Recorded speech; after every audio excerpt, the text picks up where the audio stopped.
Bonjour, je vous retrouve aujourd'hui avec un nouveau tuto page pour la boutique Fait du Scrap. Alors aujourd'hui, je vais vous montrer une petite nouveauté Fait du Scrap. Ce sont les masques. Alors là, j'ai utilisé le masque avec les lettres.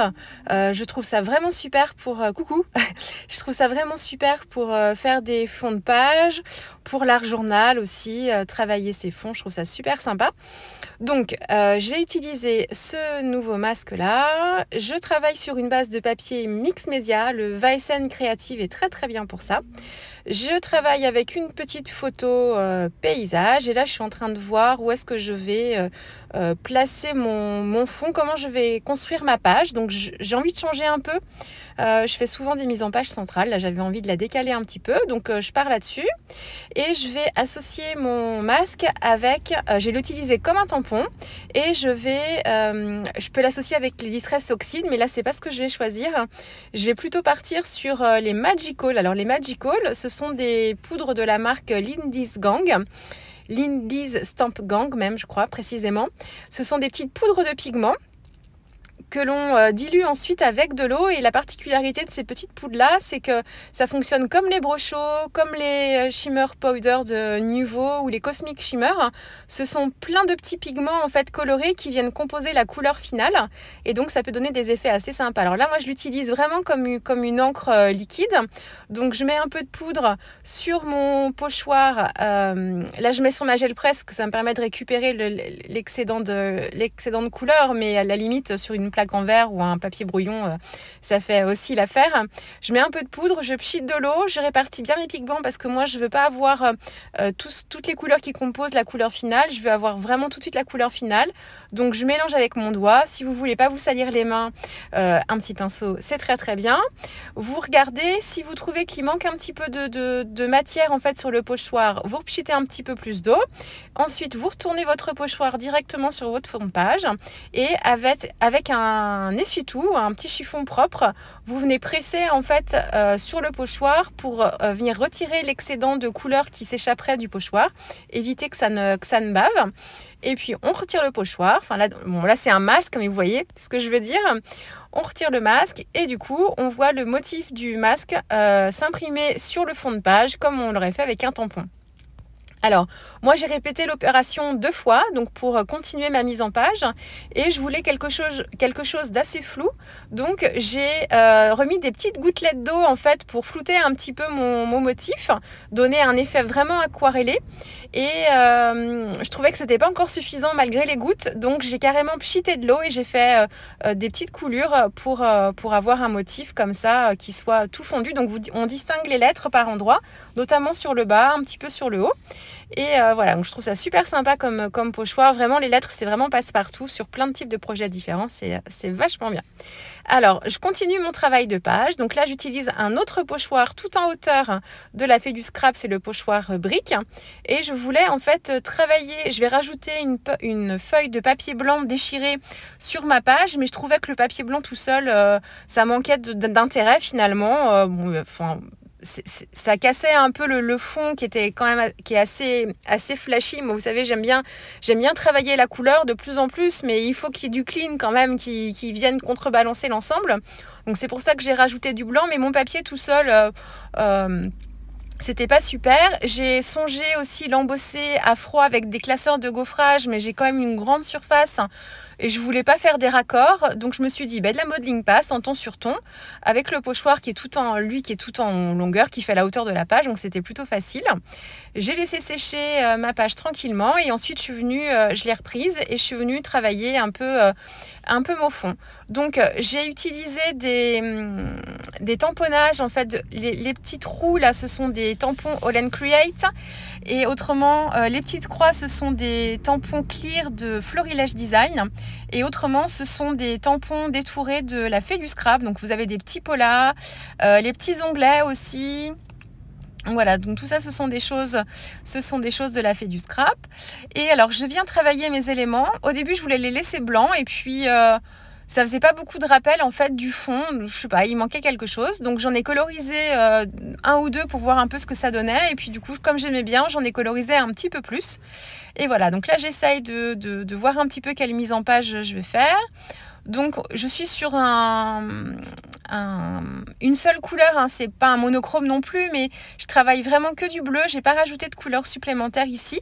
Je suis vraiment partie de la couleur du manteau de Côme. Donc c'est que du bleu et ensuite je rajoute des couleurs neutres, donc le blanc et le noir. J'aurais pu mettre du gris aussi, mais ça tranchait pas suffisamment. Donc j'ai préféré utiliser des tamponnages noirs là comme pour les croix. Et mes colorisations, je les ai faites avec la même poudre bleue Magical.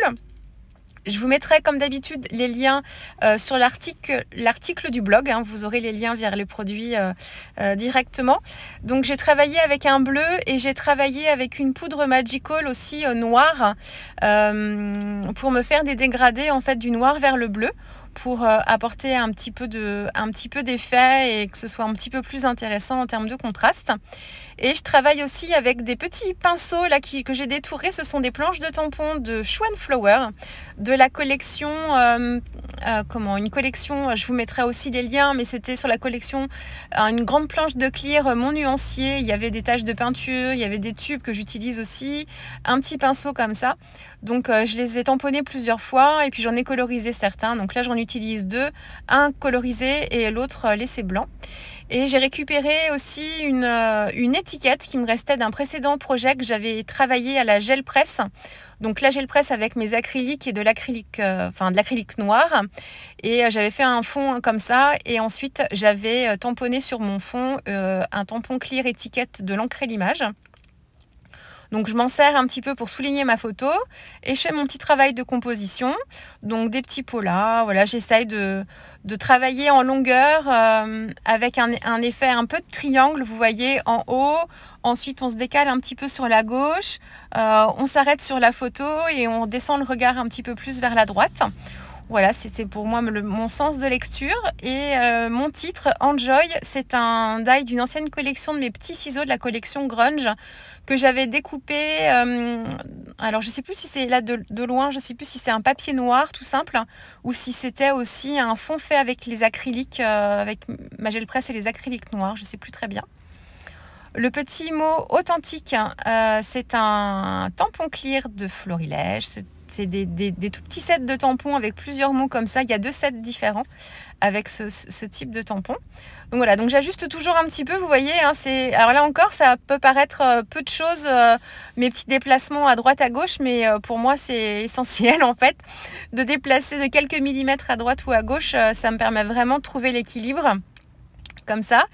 Qu'est-ce que j'ai rajouté aussi? Là, je rajoute un petit tampon de texture de Shoe & Flower. C'est un mélange de petites croix et de taches que je viens en fait mettre en rappel près de chacune de mes roues, de mes tampons, la roue détourée.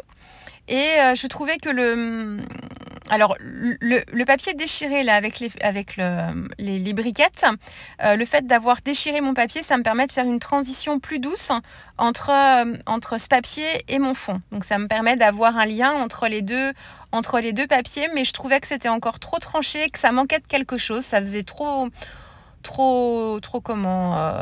pas assez travaillé quoi, trop nu. Donc j'ai pas du tout utilisé de papier imprimé, là vous voyez. Donc j'ai utilisé du papier de soie que j'ai un peu chiffonné et que j'ai placé en fait comme si j'avais utilisé un papier imprimé sous mon papier blanc avec l'effet modeling paste et brique.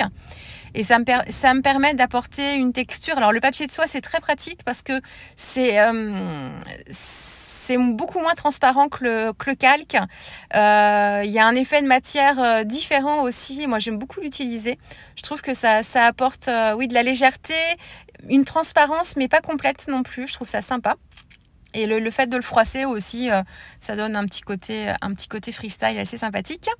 Là j'apporte du volume à ma photo pour la faire ressortir aussi et travailler un petit peu les finitions, un peu plus les finitions.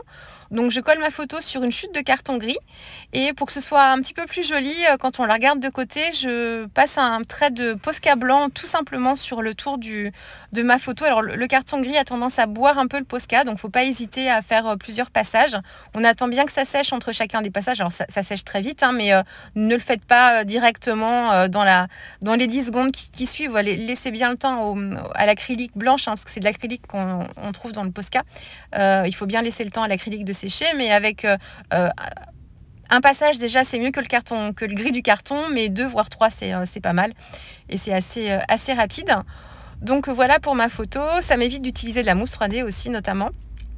Je positionne mes petits pots là. J'essaye de voir un peu comment je vais monter tout ça. Le petit pot là justement qui est collé sur la photo, du coup il est un peu bancal puisque il y a une différence d'épaisseur entre ma photo et puis le fond de page. Donc je récupère une chute de carton gris aussi et je viens coller mon petit carré de carton gris sous mon pot là pour mettre d'équerre un peu l'ensemble et que ce soit à peu près du même niveau, que ce soit pas bancal.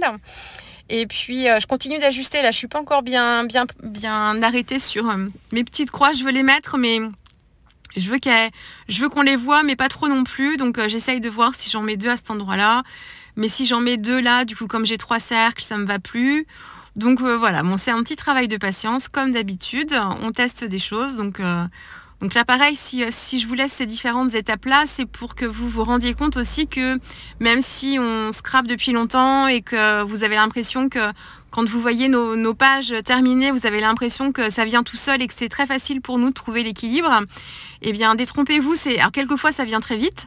Je sais pas pourquoi, les éléments se mettent en place tout seuls et puis on va tenter une première proposition et puis ça va être la bonne. Mais dans la majorité des cas, pour moi en tout cas, ça vient pas forcément tout seul du premier coup. Alors vous voyez, la mise en page n'a pas changé par rapport à mon idée de départ. Je travaille sur la partie droite, j'ai mon papier déchiré, j'ai juste rajouté le papier de soie voilà, pour apporter l'effet en plus, mais ça n'a pas changé considérablement la mise en page de ma page de scrap là.